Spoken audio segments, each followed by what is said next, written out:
Hi, welcome to my channel, Math Made Easy with Laurel. I'm Laurel, and in this video we're going to take a look at pneumatics with metric units.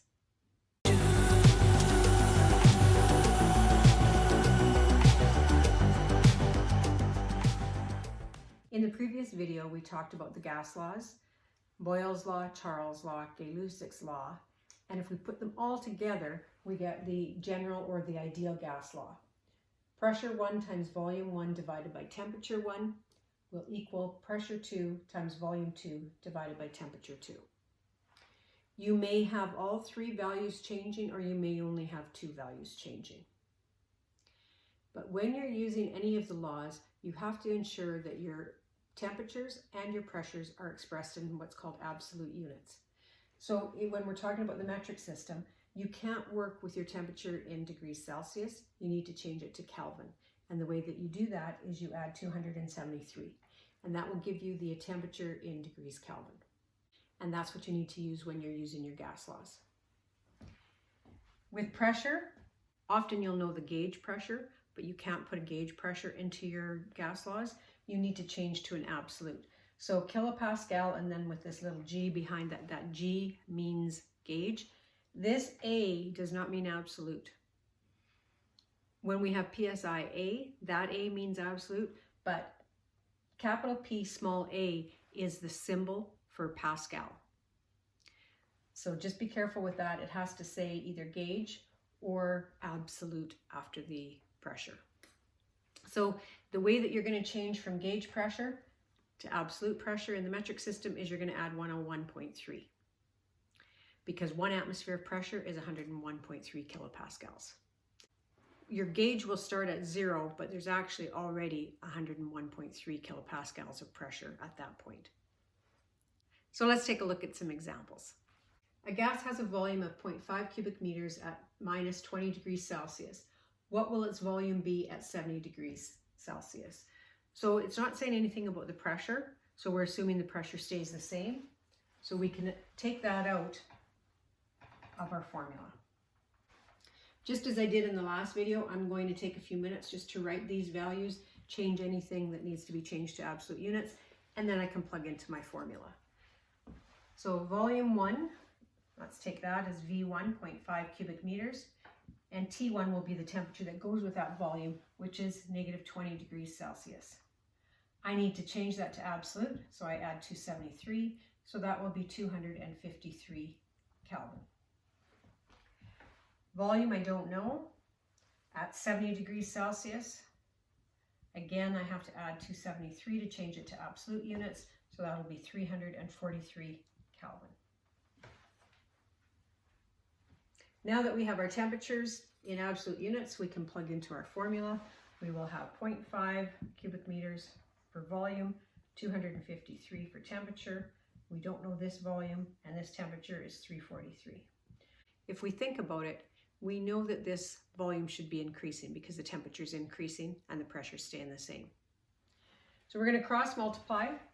253 times V2 will equal 0.5 times 343. I divide both sides by 253 to isolate V2. The 253 will cancel in the numerator and the denominator, and when I do this calculation I get 0.68 cubic meters. Let's try some more.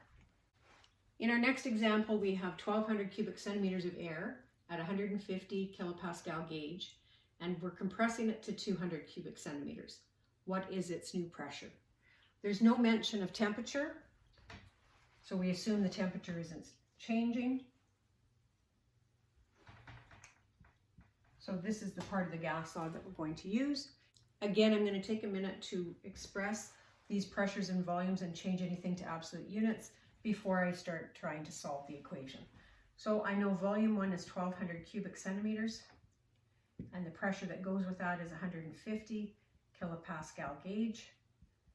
I need to change it to absolute, so I add 101.3, and that gives me 251.3 kilopascal absolute. We're finding the pressure when this volume is compressed to 200 cubic centimeters. As long as my two volumes are in the same unit, I'm good to go there. Now I plug my numbers in. 251.3 times V1, which is 1200, will equal P2 times V2, which is 200. So P2 will be equal to 251.3 times 1200 divided by 200. I divide both sides by 200 to isolate the P2. When I do the division, I get 1507.8. The unit has to be absolute. When you put pressure into your gas laws, it has to be in absolute units. Therefore, when you get a result for pressure, it has to be in absolute units. So this will be kilopascal absolute. If it makes more sense to express that as a gauge pressure, I'm simply going to subtract 101.3 and I will get 1406.5 kilopascal gauge. So if the question doesn't ask for a specific unit, you could leave it as absolute, but just make sure that you indicate that it's absolute, or if it asks for it to in gauge, then know how to go to gauge. Let's try two more. Our third example says a given volume of gas has a pressure of 1000 kilopascal gauge at 10 degrees Celsius. What is the pressure at 90 degrees Celsius? There's no mention of volume, so we're going to assume the volume doesn't change, and we're going to leave it out. Pressure 1 is 1000 kilopascal gauge. I need to change that to absolute by adding the 101.3. The temperature that goes with that is 10 degrees Celsius. I need to add 273 to get my temperature in Kelvin. We're trying to find the pressure when the temperature is increased to 90 degrees Celsius. So again, I add 273 and I get 363 Kelvin. Now I can plug into my gas law. I have a pressure of 1101.3 over temperature 283. I'm trying to find this pressure when the temperature is 363. I cross multiply.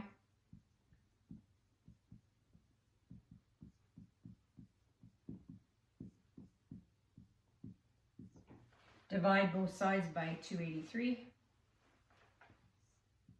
And it will cancel on the left. And we get a pressure of 1412.6 kilopascal absolute. Again, if you need to convert that to gauge, you simply subtract 101.3. Let's do one last example, and in this example, pressure, volume, and temperature are all going to be changing. In our last example, we have 150 cubic centimeters of a gas, and its pressure is 750 kilopascal gauge, and its temperature is 0 degrees Celsius. If the volume is decreased to 50 cubic centimeters and the pressure increases to 2800 kilopascal gauge, what is the new temperature? We're going to be using the whole gas law, and again, I'm going to write all my values out before I plug into my formula. So the first pressure is 750 kilopascal gauge.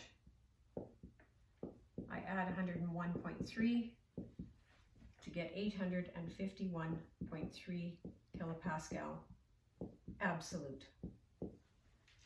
The volume is 150 cubic centimeters. The temperature is 0 degrees Celsius. I add 273. Then the pressure changes to 2800 kilopascal gauge.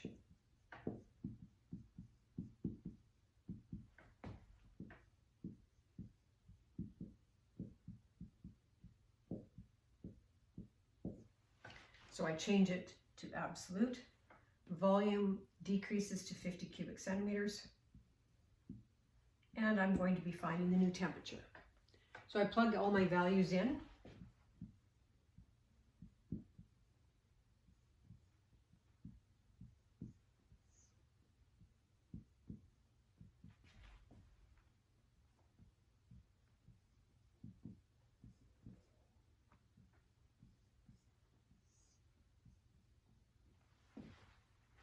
And I'm going to solve for T2. I'm going to cross multiply to solve this. So it will be 851.3 times 150 times T2 will equal the product on that diagonal, which will be 273 times 2,901.3 times 50. In order to solve for T2, I divide by both of these factors so that they cancel. What I do to one side of the equation, I have to do the same thing to the other side.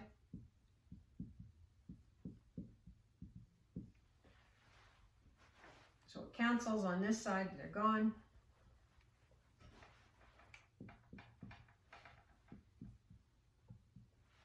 When I do this calculation, I get 310. It's a temperature. It had to be in absolute units when I put it into the formula, so it had to be in Kelvin. Therefore, when I get a result from my formula, it will be Kelvin. In order to change this to Celsius, I subtract 273, and I get 37 degrees Celsius. So given your general gas law, you can use it when only two of the values are changing or all three are changing. Just remember to change all of your pressures and temperatures to absolute units and make sure that your volumes are in the same unit. Then you just cross multiply and solve.